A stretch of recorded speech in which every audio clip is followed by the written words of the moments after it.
All right, welcome back to the show, everyone. If you've been following us for a while now, Asia and I would just like to say thank you very much for listening. We really appreciate it. We appreciate the people who engage and ask questions or send messages to the guests that we have on, or Asia and myself. So just wanted to say thank you with that real quick.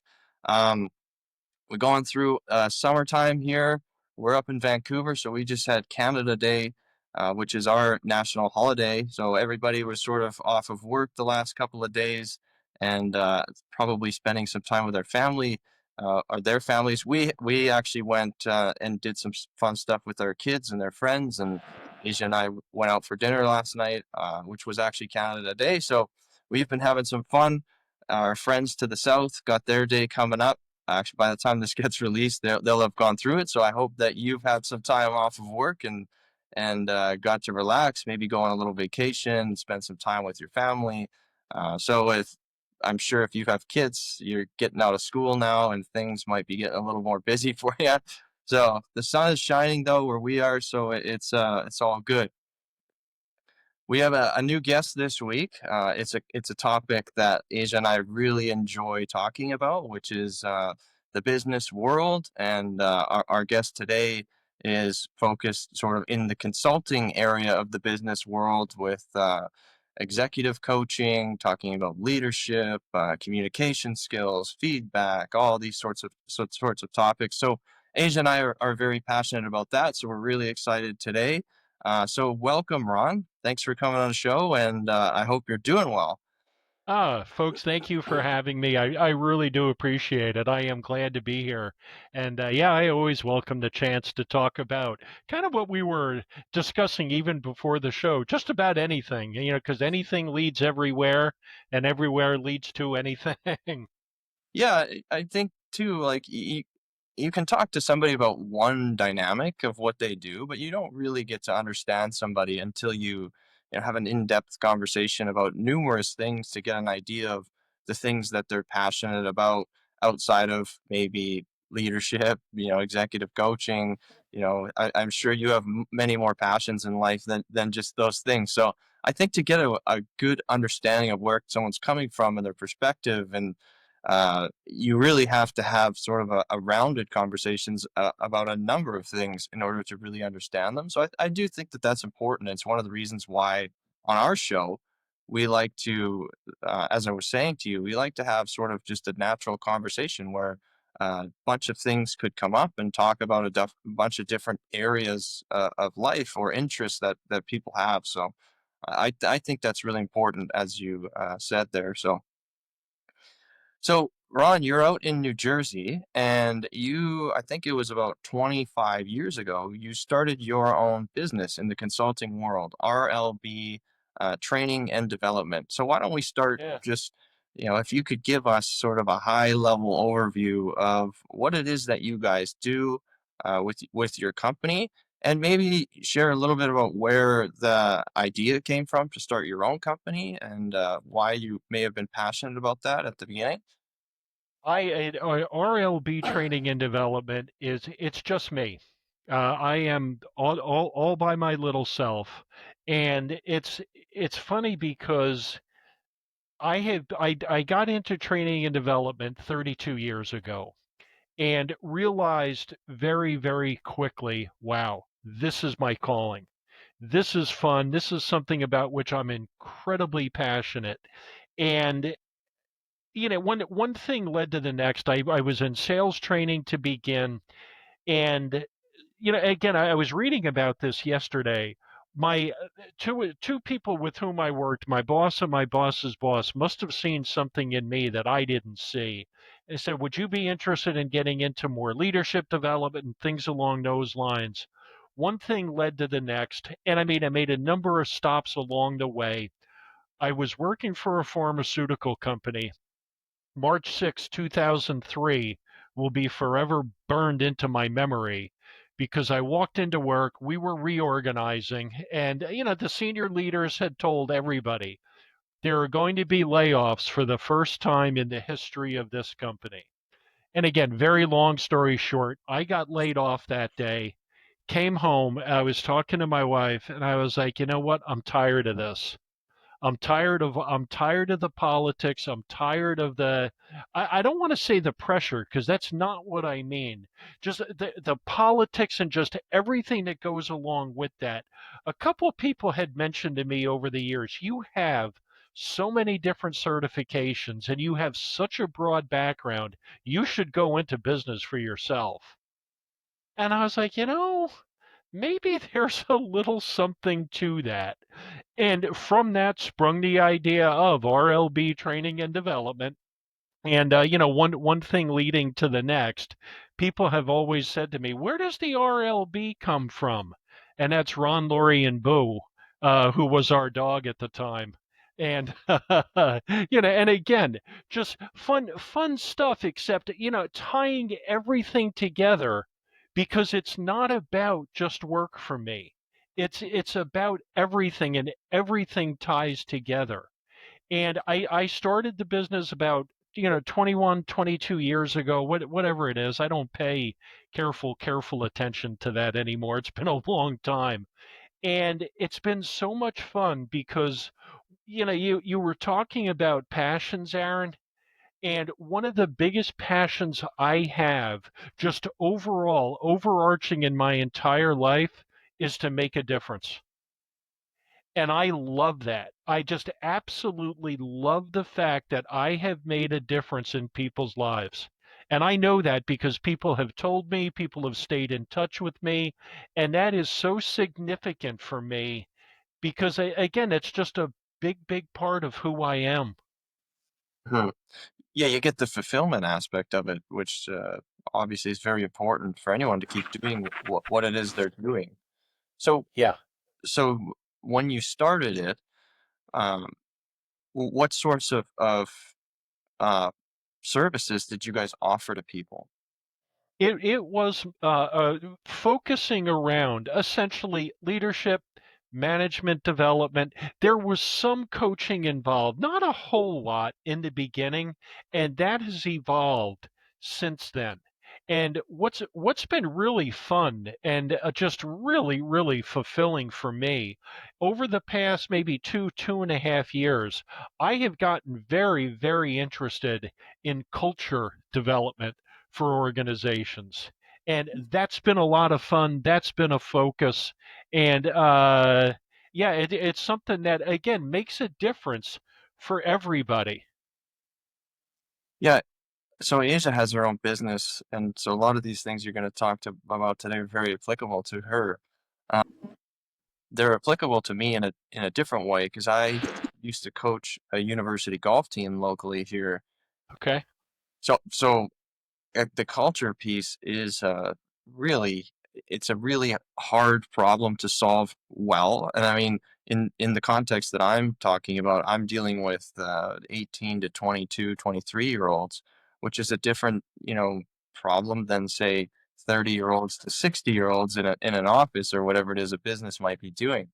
Um, but yeah, no, I spent a lot of time thinking about the dynamics between people and what sort of ideology you need to have amongst a group in order to perform well, and what can I do in order to cultivate that, and do we need to change things or working what's not working for a culture. So Yeah. Yeah. uh Yeah. like I said, that can apply to a number of different, I mean, it can apply to a family, a culture of a family. So you guys started off early there, and leadership was one of your main services that you offered. So where did you sort of learn about leadership and how it works, and what are the important aspects and dynamics of it? Where did that come from for you? The earliest exposure to leadership development that I got was at Toshiba many years ago. And we used to have something called, there was a 6-day course called Sales Management Plus. And essentially, we at Toshiba, in the division in which I worked, we did not have a direct sales force. We had dealers who sold our equipment. So they were our primary quote unquote customers. We would have the dealer owner and his or her second in command come to essentially just a 6-day retreat to help them learn more about exactly what we're talking about now, the culture of their dealership, learning about feedback, learning about listening, learning about priorities, emotional intelligence, and all of these different things. And as I got exposure to it, I realized, like, you know what? This is fun. This is interesting to me. And one thing led to the next, and I've been so fortunate and so blessed to just be developing and developing since then. And I mean, of course, I'll fill in any blanks that I can for you here. I have a quick point before you ask your question, Asia. I love reading Ron, and as far as I know, Toshiba, is that a Japanese company? Yes. Yeah, Yes. they're a very interesting culture because they care tremendously about like social dynamics, and like many times you hear about Japanese companies, and it's like a if you're going to learn about corporate culture, that seems to be the place to go because they just as the way they are culturally within their society lends itself so well Yes. to actually working collectively in a business, and the values that the culture they have there holds goes straight into it's not just primarily about making every cent you can. There's other things that matter. So that's interesting. And like I said, I've heard this about a number of companies in Japan. Yes. Yeah, very, very true. And Aaron, at some point during the show, we're going to have to circle back. One of the things I noticed as soon as we came on the air was your bookcase, because I'm a voracious reader as well. So we'll have to get into that later. And Asia, I don't want to ignore you because I knew you were ready to ask something. It's okay. I've been quiet this whole time. I've just been listening, soaking it all in. But kind of like what Aaron said, I'm more curious too, just about the leadership side of things, and in particular, the feedback, and what you kind of coach in terms of that. Because I think as somebody who's in a leadership position, whether you run a small company or you're a CEO of a massive company, I think like performance is always something that you're looking at and you're wanting to improve and you're wanting, but that doesn't always just stem down to the actual numbers, right? There's so many other characteristics of performance, in my opinion, of the way people show up, their attitude. Like there's so many other drivers. And so I think the topic of feedback, criticism, constructive criticism, whatever it is that you want to talk about, I think people oftentimes really shy away from that. And this isn't even just business. This could be friendships. This could be family. This could be Absolutely. so many different things. And so I'm curious what you kind of see in the realm of business, or from what you experience around people and the feedback topic, and how you find people are inherently around that, and how you kind of coach people to be able to provide feedback to improve performance within their teams, um, and also just to create a culture that is conducive to being open-minded and learning, and all of that. I know that's kind of a loaded question, but I think, and with so many different facets, but I think that that's something that a lot of people are afraid to approach, you Hmm. know? Yeah, goodness, there's a lot to unpack in that. There's Yeah. a lot, and I think the main piece, at least from what I was gathering, is about feedback. And relative to feedback, number one, before we even get into that, one of the most important aspects for leadership, for people to be effective, again, in any sort of dynamic, whether it is organizationally, departmentally, personally, family related, whatever it is, what are your relationships like? Because relationships are key, Mhm. absolutely key. And the research around this is very, very clear. The better you know the people, and I'm going to focus on work now, the better you know the people with whom you work, both personally and professionally, from those perspectives, the more effectively you will work with them. And so it's critical to build these relationships. Now, a lot of times people, my experience has been, oh, you're talking about, relationships. You need to be nice to people. And what are your hobbies? What do you like to do? And again, I'm not disparaging that. Goodness, that's very important to learn. A good work relationship too is along the lines of, what are your passions? What do you love to do? What are your career goals? What do you want to do? What drives you crazy here at this company? All of these different things, that's all a part of a good work relationship. Now we focus on the feedback itself. And again, for me, I am so fortunate to have learned this a long time ago. And over the years, I've never seen anything contrary to it. Good feedback, very simply, is a non judgmental conversation about behavior, about work, or about an idea. Key piece to that, non judgmental. How do you deliver non-judgmental feedback? It's not hard. It's not hard at all. The focus is on, what did your colleague say? What did your colleague do? That's non-judgmental. The way I like to put it too, very simply, you never want to label somebody. You never want to label someone. You know, just for argument's sake, if I can, Aja, okay? You give me a report that has typos in it, okay? You're sloppy. You're sloppy, Aja. I can't count on you. There's the label right there. I mean, if you said that to me, I'd be like, yeah, okay, thanks a lot for the feedback. No, no, no, no, no, no, no. I'm concerned because let's look at the typos, what you did in the report. Let's talk about that. And again, non-judgmentally is the key here. It's all about, what did they say? What did they do? I'll give you an example. I was in Boston a number of years ago doing a class with 12 people, 3-day class.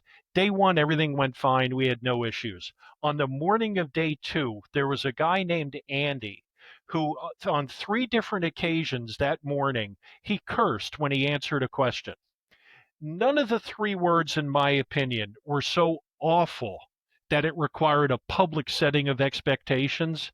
Still, in all, it did happen 3 times.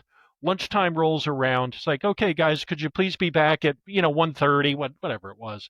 He was the last person to leave the room, and I was really grateful for that. Andy, can I talk to you for a minute, please? This morning, I heard you curse on 3 separate occasions. These are the 3 words, Andy, I heard you use, A, B, and C. I've got to tell you, that can be offensive to people. It can turn people off. I'm going to ask, can I count on you to stop cursing, please? And he looked at me, he goes, yeah, I will. What did he say? The 3 curse words. That was what I needed him to stop doing. There was no judgment, nothing. And an old boss of mine said one time, and I always remember this: nobody can deny they did or said something. Can't. They can't refute it. I guess you can deny it. Still, point being simply, I heard you say it. I saw you do it. And again, non-judgmentally, where it's like, you're immature, you're immature and unprofessional, Andy. I'm not going to call him that. That's not fair. Then I'm being the jerk. Let's Uh-huh. talk about the behavior. So I hope that helps. Yeah, I think that's a good point. And I think too, when you remove the judgment, you're not accusing, you're not making somebody, it's Exactly. not an accusatory thing. It's just, hey, this is what's going on. And one of the things that I always talk to people about, I coach like quite a few people as well. And I think people are always afraid of the confrontation. They're always afraid it's going to turn into a confrontation. And I am very much a believer that you are fully in control of that. Like you and your approach and the way you talk about things and what you choose to use, the stage you set, all of that impacts whether this is turning confrontational or it's just a conversation. And I think if you go in, and so many people are, I'm so afraid of confrontation, so afraid of confrontation. I try and coach people all the time. I'm like, it's because you think it's going to be confrontation, like so Yeah. much of it is just Yes. how you choose to handle it, approach it, and deal with it. And so I always am like, that is, up to the both of you. If you want it to be confrontational, like someone has to be in control of that, Yeah. a little bit. So yeah, Yes. no, I No, think it's that's a good points though. It's just like losing the judgment, saying this is what I've noticed or this is what I've seen with my own two eyes or the actions or whatever, and just bringing those things up and addressing that in particular, and not making that person feel as though they are now some type of way because of that. yes. That's Yeah. exactly right. Yeah. That's No, I think exactly that's right. perfect. Yeah. Yeah. Yeah. I've got a good segue for you here, Ron. When Perfect. I started when I started reading, this was probably I was living in Vegas. I was going to school there, doing a master's degree, and the guy that I live with, who's somebody that I care a lot about still. He was very much a mentor for me, and still is in lots of ways. He had a bookshelf, and I remember just browsing through it one day. I used to live with him, so he was my master's advisor. He was the person overseeing my thesis, and I lived with him, which was a very unique experience. Yes. And Bet. He doesn't do that with he actually students. does he actually does some of this corporate consulting himself. And so he's got all kinds of books on business and leadership. And one of the books that I yanked off the shelf early on was it was called Thanks for the Feedback. And I I've remember read it. reading it. I remember reading it and going like, well, this is weird. Like this book is like $30 and I could spend, 10 hours or whatever, however fast or slow you read a book, and I can learn like all of this stuff for $30. Like this doesn't make sense. Like how would I not learn about this earlier, Like, and so I read that book, which is really what set me off on reading, where I was like, why wouldn't I spend the $30 or whatever it is to if I could pick some person, very successful person's brain, I would pay way more than $30 for that. So if they've written it down in a book, I'm there. Like, Right. so I've one of the books that I read pretty early on. I've read it probably like four times, and it kind of it's probably the one book where I was like, wow, this is so valuable to me as a person and my life was the Seven Habits of Highly Effective People, which I I saw that thought you were either going to say that that you or how to win friends and influence people. I thought it was either going to be one of those two. yeah, I those are can I both. can I before you go any further, Go can ahead, I show you something that's on my desk? you bet. With all the I sticky am notes. certified to teach the 7 habits of Yeah. highly effective people. I And saw that. it's a passion of mine. That's so It's funny. it's a phenomenal book, and I always recommend it to people. Like I said, I used to read it once a summer. So we were in 2017. Asia and I got married, and I think it was about the second or third time I was reading the book that summer. And I underline stuff, and I go back and I reread, and we were going on our honeymoon to Thailand, and I actually brought the book because I was like, I read this in August. That's what I do. I read that book. So I read it for probably 3 or 4 summers in a row, but I took it with us to Thailand and I read it. But it's it's a it's a phenomenal book to give somebody a conceptual idea of how it is you can do what you do just better. Like you can do it better than you're doing now, and it gives you an idea as to how to do that, because I think a lot of people, they just don't know what to do. Like they don't know how to better themselves. It's not usually until somebody who comes along and is like, hey, and has been inspiring to them and shares some information with them and tries to mentor them a little bit. I would say that's probably typically how it would happen. But for me, I used to play golf all the time, so I kind of had this mindset a little bit just through competitive golf. But when I read that book, it sort of shifted from, "Hey, you can get better as a golfer," to, "Hey, you can get better as a person," like a human being. So That's right. I saw that you had that book. So since you're certified in that book, what do you think are the key pieces for people, like just to listen to and maybe inspire them to want to read that book? I People ask me all the time, if you could, if give me one tip give me one tip that could make me better at anything I do, or just make me a better person, whatever you want to call it, okay? The one tip I would give that I do give people, get to know yourself extraordinarily well. Get to know yourself on a really, really deep level. And I think the 7 habits helps people to do that. Habit one essentially being everything is a choice. Everything in my life, I'll speak for myself, every single thing in my life is a choice. It was my choice to join the show today. Did I have to jump on and accept when you sent the link, Aja? Nope. Absolutely not. That's my choice. Everything is a choice. And number two, habit two, begin with the end in mind, writing that personal mission statement and learning about, hey, wait a minute, who am I? What am I?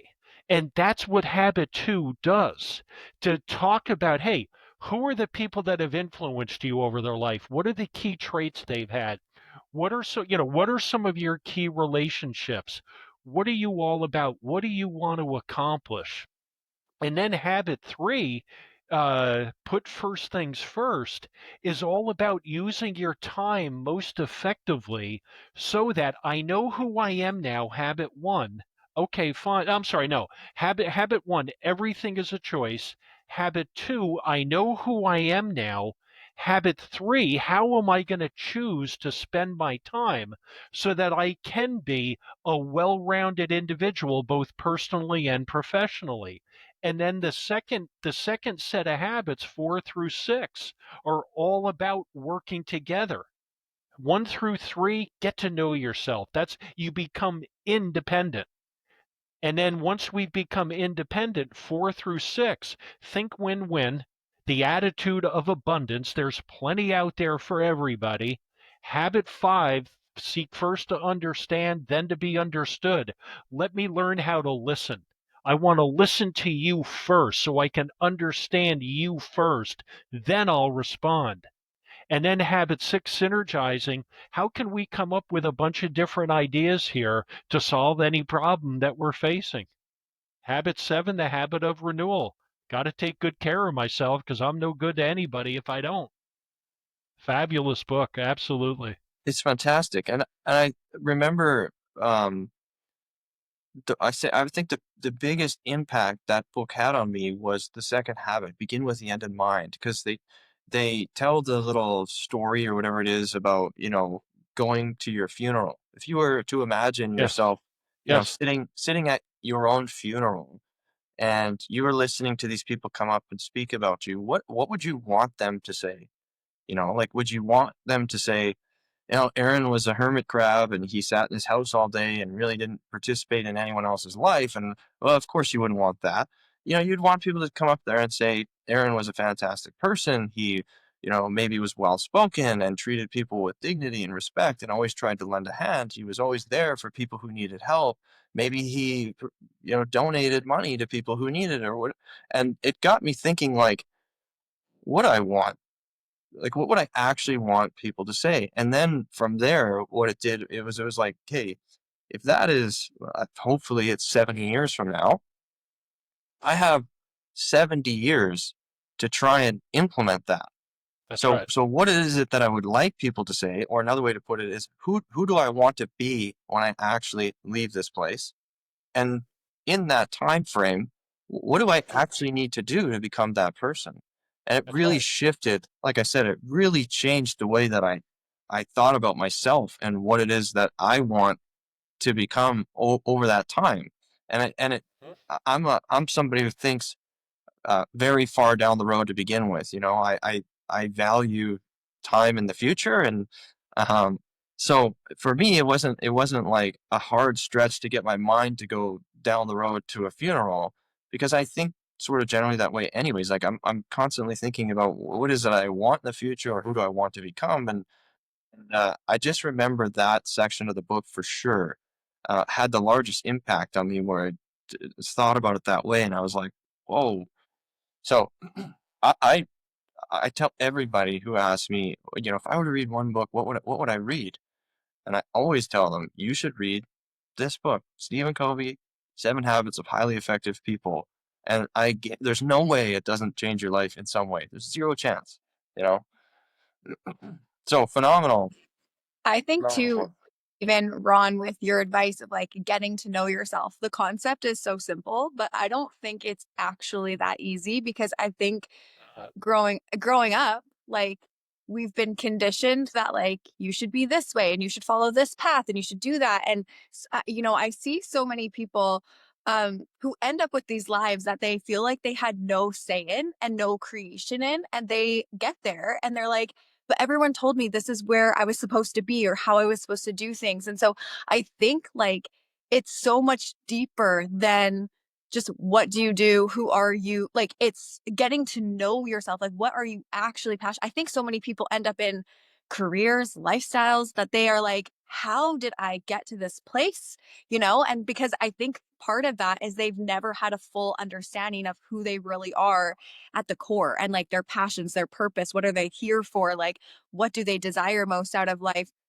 So much of that just comes from what we've been told or what we see around us. And like, I think that really like diving deep into that isn't as easy as a lot of as no. just like just get to know yourself. Like it's really Yeah, get not to know that simple. yourself. Yeah, it's not that simple. So, Yeah. how would you like, what would you say are the first steps for someone? I mean, obviously, reading this book is really helpful. It will help guide you through Mhm. different prompts and different ways, probably, to think about things. But if someone's like, I don't really know who I am, like, what would be your first, like, your first one or two steps to like figuring that out for themselves? I am a big believer, both personally and professionally, in assessments. And personality assessments is one of the things I believe in. I am a big believer. I'm not laughing at you. I'm just I like, figured, I'm speaking to an older version of my husband. yeah.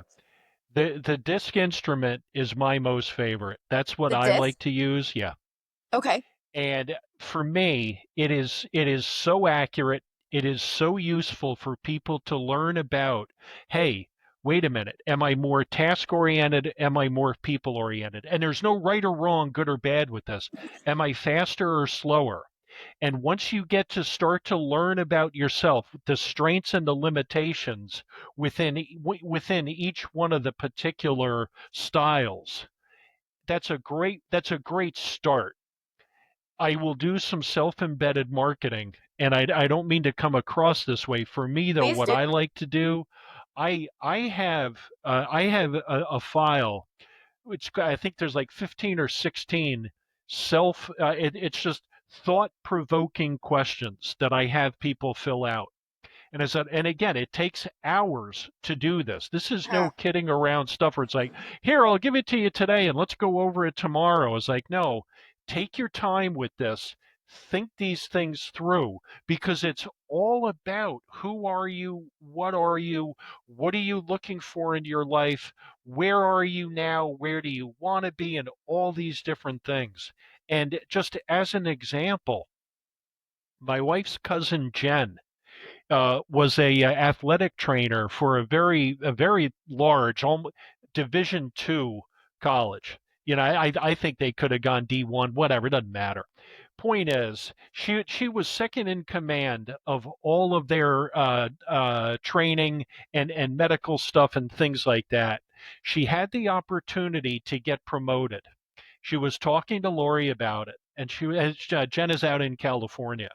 She's like, I don't know. This is such an opportunity. I mean, the money is huge. I mean, and the exposure, oh my goodness.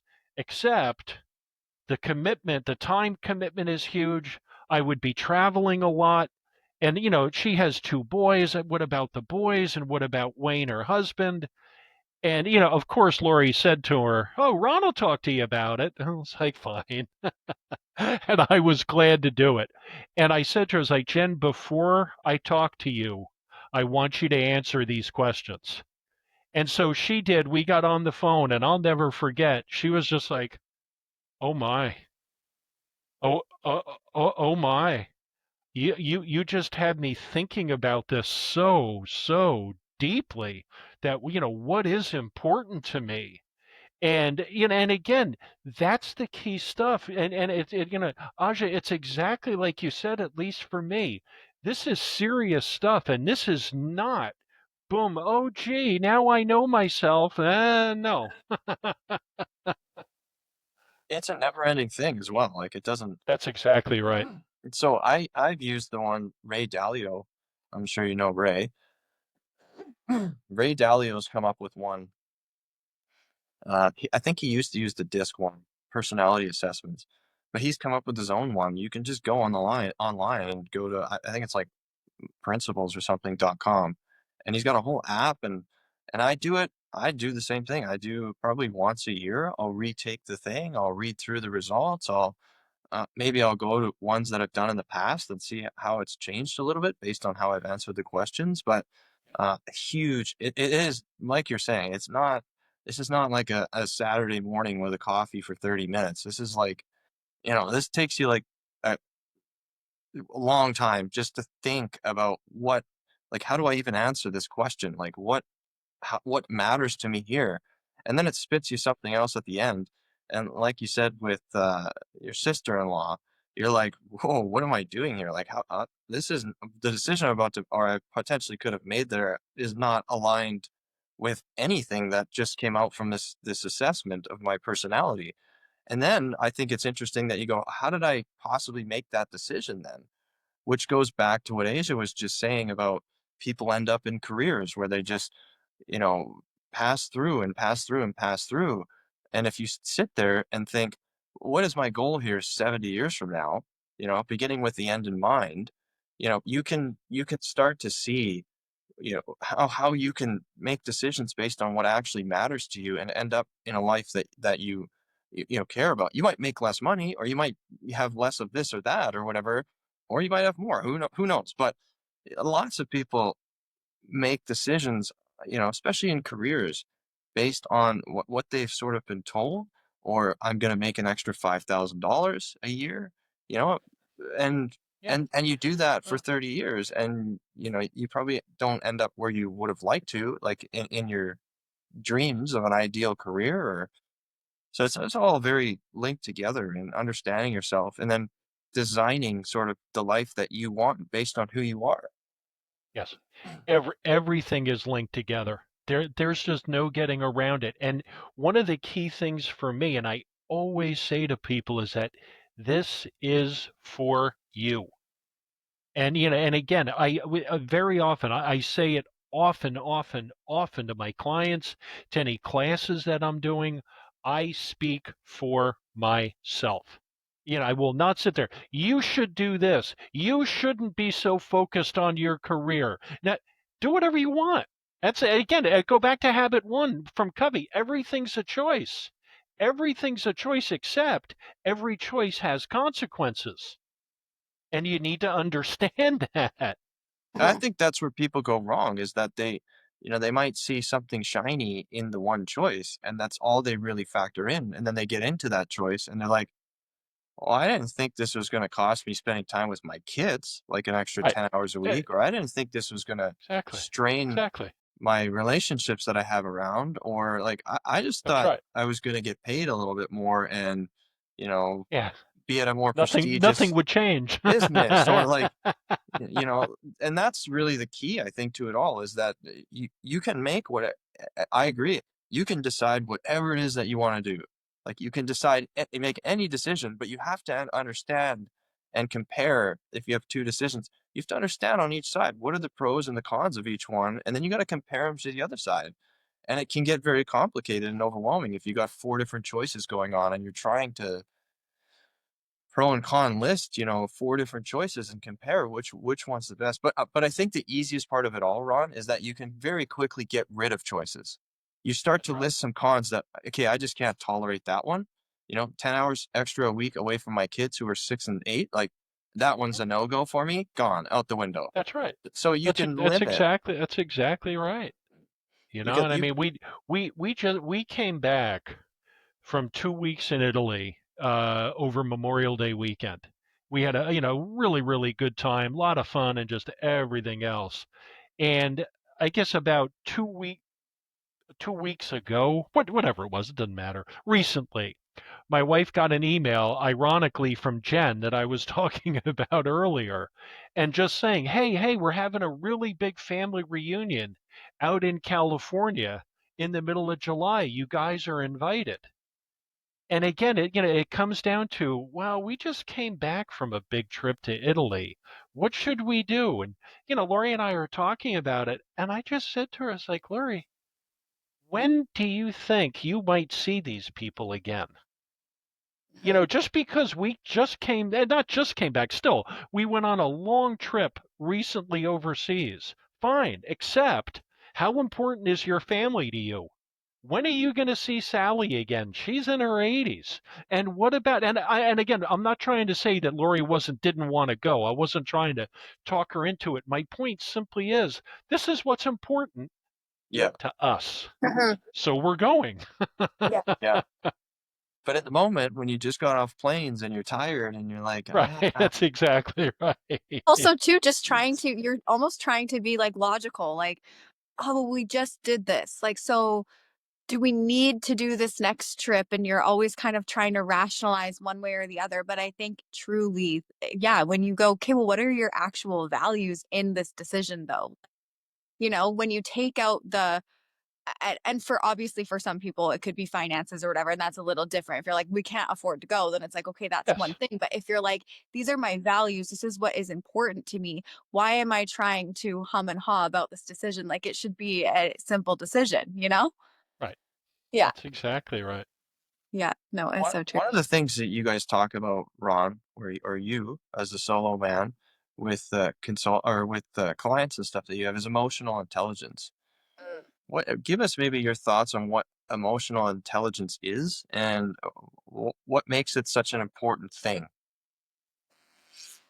I look at emotional intelligence a little differently than a lot of people, and I'm going to tie it back into a big, big part of what we've been talking about throughout the entire show.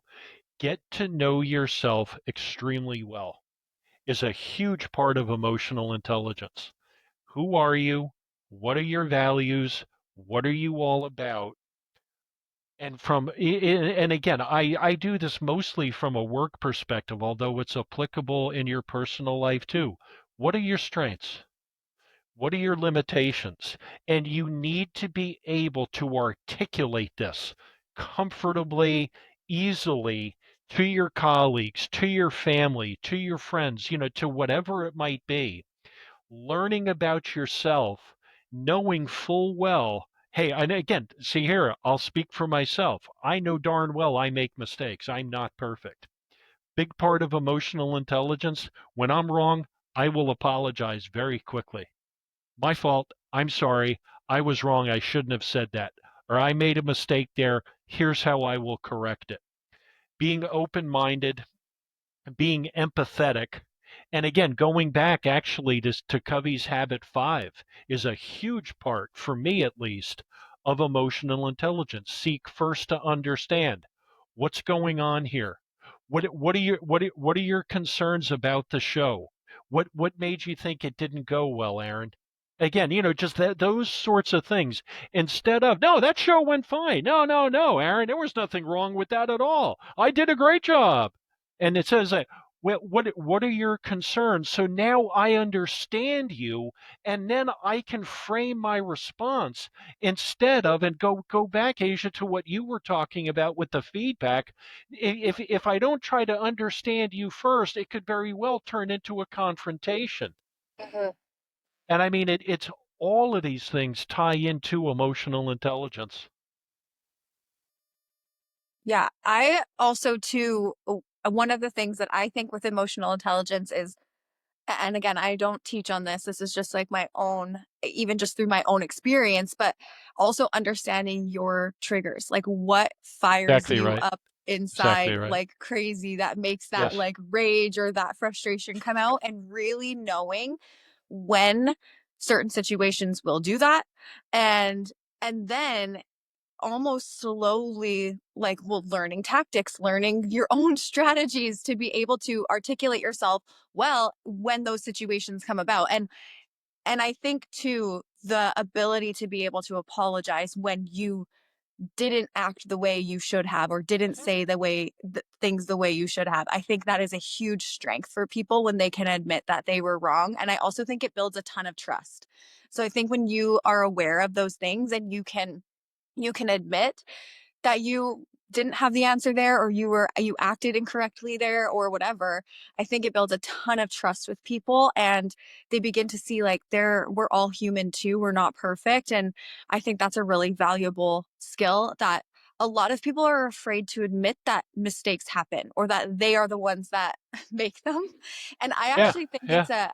it's a massive strength when you can do that, to be vulnerable enough to be like, hey, I messed up there. Like, I'm really sorry that that happened, that I did that I contributed. Like, I think it's a massive strength, honestly, not a weakness at all. My wife last night plugged in to charge the blind in our kitchen. Mhm. Okay. And she plugged it in, let's say for argument's sake, maybe 7 o'clock last night, whatever it was. Okay. So anyway, I worked out this morning, went up to the kitchen, and I looked and I was like, oh, it's still plugged in. So and it's high. It's not real easy to plug this thing in. So anyway, I reached up, pulled it down. She comes in the room and she was like, oh, you unplugged that. I just plugged it in. I had taken it out last night because I didn't want it to be on all night. Instantly. And for me, it's just second nature. Lori, I didn't know you had done that. I'm sorry. I was wrong. I'll take care of it. Boom. Done. Instead of, well, it wasn't my fault because I didn't know that. I was like, hey, I was wrong. And Yeah. then just boom, let's move on. Yeah. It's all Mhm. good here. Yeah. It's an easy way to make things not very big deal. Like, Right. and avoid potential confrontation, like, which most people don't like. Yeah, No, exactly. No, add me to the list. Yeah. Yeah. I mean, no, it's it's true. But I necessary. find, oh, sorry, go I ahead. was just gonna say it's definitely necessary at times, but there's so many No times where doubt. it's just completely unnecessary. Mhm. Like, there's No misunderstandings, doubt. there's assumptions that were made, like, it's just not necessary. Yeah.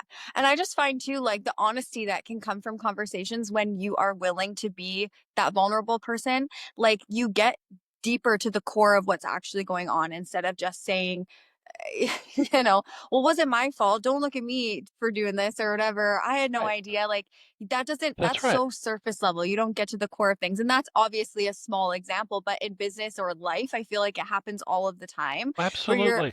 you're just unwilling to bend, or the lack of self-awareness of like, oh, I maybe actually did do that.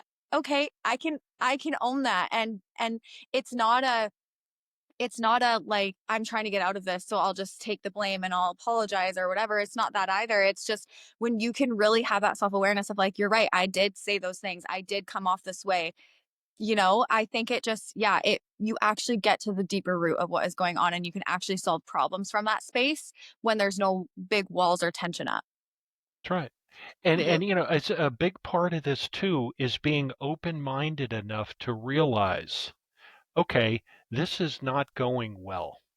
And you're reminding me. I can't talk about the circumstances in depth because it's not fuzzy. I just don't remember it all that clearly. Not long ago though, with a client in Indianapolis, we were doing culture development stuff, and we had a group of people there, and we were going to spend the day together. We had done a really good half day so far. We had gotten a lot done. We started on some management training and some management skills in the afternoon, and it was going nowhere, just nowhere. And my client, the owner and his second in command came up to me, and they were like, "We're losing them. We're losing them." And I was like, "Absolutely, we are. Let's pull the plug. Let's just pull the plug on this.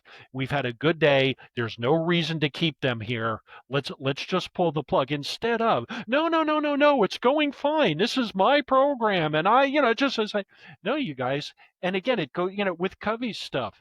Habit 6 of synergizing. What are our ideas here? Let's pull the plug. Let's let them go. We'll do it another time. Uh-huh.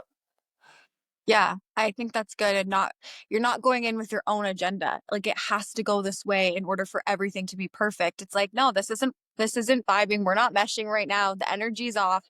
We can do this another time where it's way more effective than trying to force it down their throats, you know? That's exactly right. That's Yeah. exactly right. Yeah. Yeah. What do you think are the key elements of somebody being a high quality leader, Ron? What would that person characteristic wise have? What skills do they need? What makes somebody a really good leader?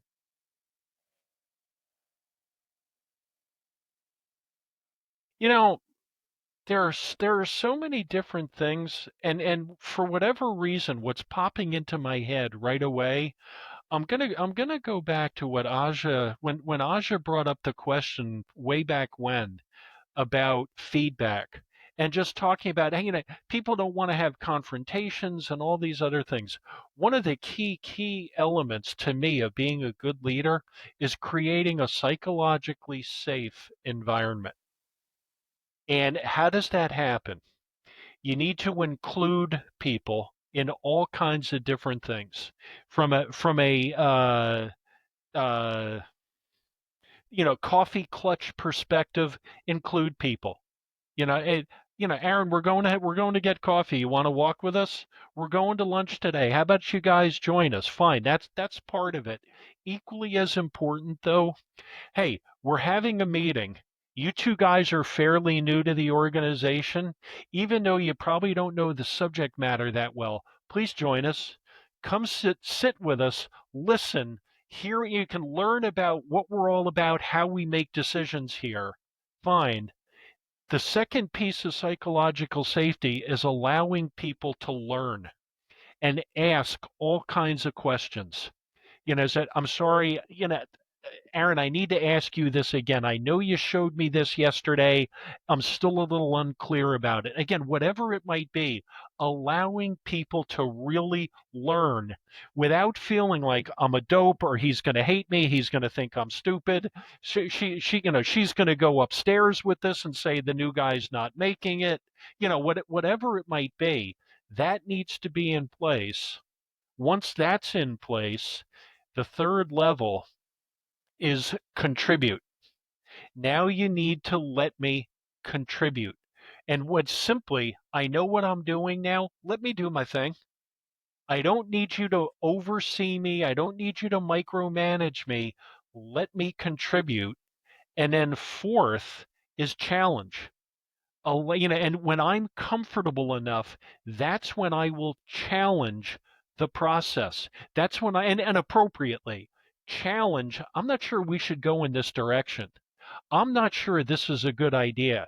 Do we have the money for this right now? Again, whatever it might be, that psychologically safe environment for me is critical for a leader to create. I listened to Jeff Bezos one time talking Yeah. about essentially exactly what you were just explaining. He said, the meetings that they would have at Amazon would include people of all different ranks, like all the way up from CEO level down to people who worked on like a warehouse floor. And he said a number of things. One is that it made people feel like they actually had an opinion at what went on here. But he also said everybody in the company has a different perspective of the company.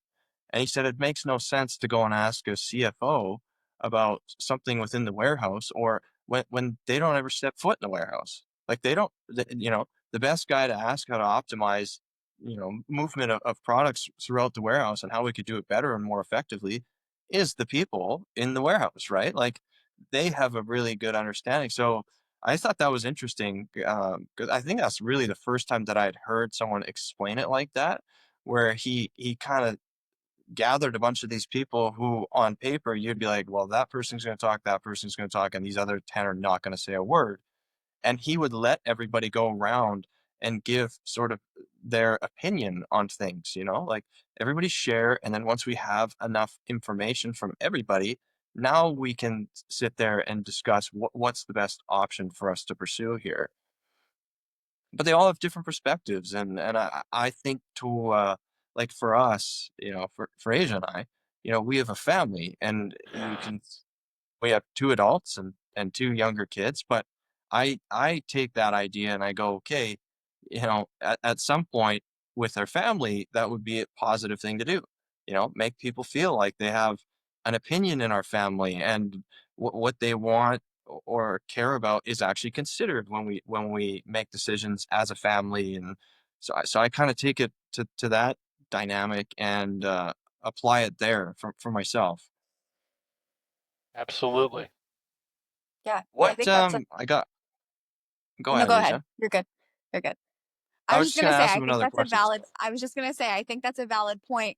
And also too, like so many of the things that we've talked about, whether it was like confrontation, giving feedback, how to, create a psychologically safe environment for people. That isn't just a business application process. Like that is life, that is your relationships, these are all skills that you can bring into your regular day to day. So for people who might be listening who are like, okay, well, this is all fine and dandy, but I don't run a business, like bring it to your workplace, bring it to, you be the person that creates that environment, bring it into your family. Like I think it applies everywhere. So yeah, I think there's like a lot of good nuggets throughout this whole episode of just like, even if it doesn't apply to business, it can apply to your regular day to day life. Aja, yeah, again, this is one of the reasons I love these organic conversations because Hmm. they go in so many different directions, and it makes me think of all these different things. My wife and I will be married 25 years in November.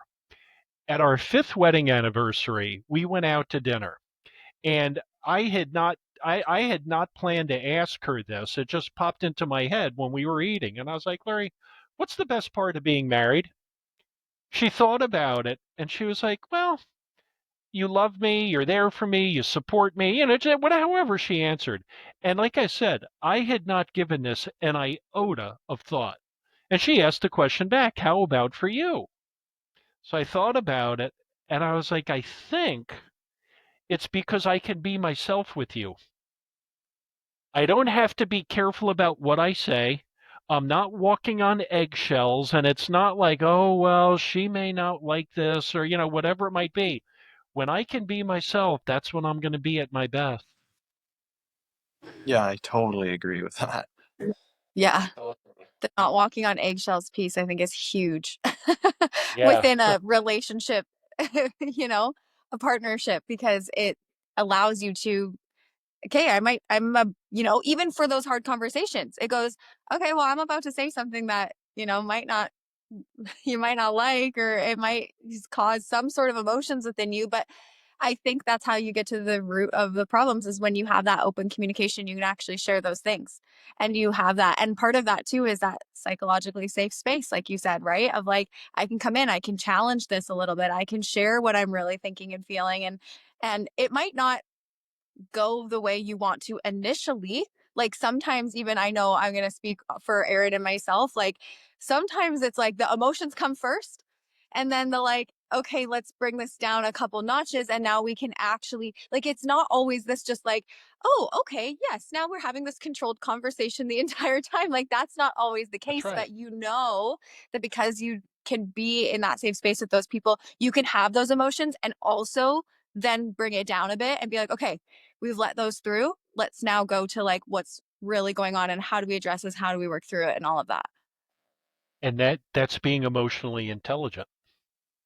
That's emotional intelligence right there. Realizing emotions are a part of this right now, not Mhm. smart. Not smart. Let's take a break. Let's do whatever. And again, just quickly, when we lived with Lori's mom our entire marriage. Okay, very sadly, she got Parkinson's, and she was near the end. She was she was here at home with us. She had been in a rehab. She wanted to come home. We brought her home and said to her, Rose, we're gonna let you stay here with us. If we can't take care of you, we're gonna have to take you somewhere else. And we had Uh-huh. made arrangements with a nursing home. Fine. I had been in the city working, came home. I had had a very long day and I was really tired. And things were not going well with my mother in law.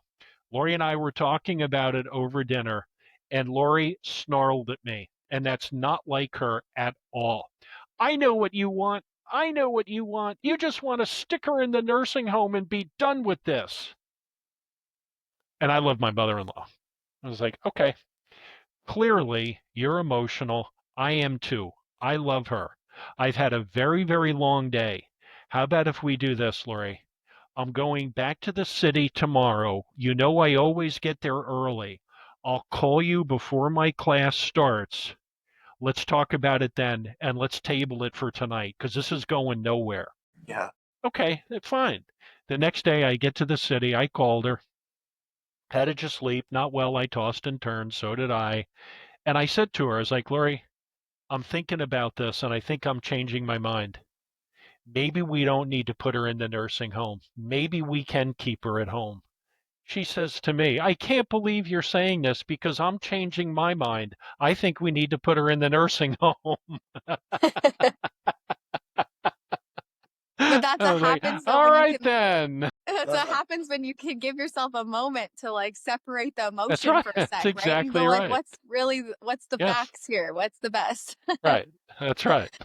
That's so you get funny. But angry at her it's then, Ron, and defend your position. No, I said we were going to keep her. No, I said we were going we to keep we her. we both laughed, and actually, as it turns out, we did have her go to the nursing home, and it was the right thing to do, taking the emotion out of it because we would have loved to have kept her here. It wasn't the right thing to do. Yeah. It just wasn't. My grandma actually had Parkinson's, and she was, I don't know, 80 something, and she had it for 10 years, and it is a heck of a thing to try to help somebody with. Like it's just they need somebody all the time, all the time. Like it stressed my mom like crazy because she was just constantly needing to help her mom, and I don't think there's any way she could have lived with my parents. It's just you just need like permanent help. You just do permanent help. Yeah. So I got one last question for you here, Ron, before we let you go. Sure. Um, we've talked about a lot of stuff: feedback, leadership, culture, personal development on many different levels. If you were to think of 5 books that people could read that you think are extremely valuable to people, what books would you suggest that people go and read? 7 Habits. Something called from a business perspective. I'm going to recommend two that tie into culture. One called The Advantage, which is written by Patrick Lencioni, and he gets into vision statements and priorities and things like that. I refer to this book quite a bit. It's called Beyond the Hammer. It's written by a guy named Brian Gottlieb, and it's a fable, and it's about a guy who runs a remodeling company, and it also is about culture. That's really good. From a straight leadership perspective, I like the book called Leading at a Higher Level, which is written by Ken Blanchard. And that's all about situational leadership. And it's a great book for new leaders to read, seasoned leaders to read, just excellent about when to coach, when to delegate for individuals, how to do it for teams, things along those lines. Last and not least, I'm gonna go with a book about generations because I've read this and it's something I'd like to learn more about. It's called The Best Team Wins, and it's written by a guy named oh God, his name just went right out of my head. Adrian Gostick. Adrian Gostick wrote that, and it's an excellent book because he talks all about the different generations in the workplace, what's important to them, how we need to interact with each other, and how we can support each other. So that would be my five. Cool. So there You you have go, some to add to folks. our bookshelf. Yeah, there's a few in there I haven't read, so I'm probably gonna put those on the list. But if you are listening, there you go. You have it. You have some books that you can go and read. You also have which I highly suggest everybody listening go and does, is go check out either the DISC personality trait sort of test, or you can go and use the one that I've used, which is the one by Ray Dalio. I think it's literally called like personality test. Ray Dalio. Type it in, you'll find it, and he'll print you out like a whole PDF of. But I think for everyone, that's the first step. If you want to start thinking about and doing these things, is go and do that test and read through the whole thing front to back, whatever the results come back, and look at it and go okay, and then see where you can maybe start to improve a little bit. It'll spit you out all kinds of information that you never even thought possible. So uh, that's what you can go and do now. So, Ron, we really appreciate you taking the time with us today. Uh, Fabulous conversation. I love Thank talking you, about guys. these things. It's something I've been passionate about for 10 years. So, thanks for coming on and sharing with us what you've been doing for the last 20, 25 years. So I appreciate that. Folks, Yeah, it's been my pleasure. Thank you. thank All you. right. We'll see you later, everyone. Bye bye.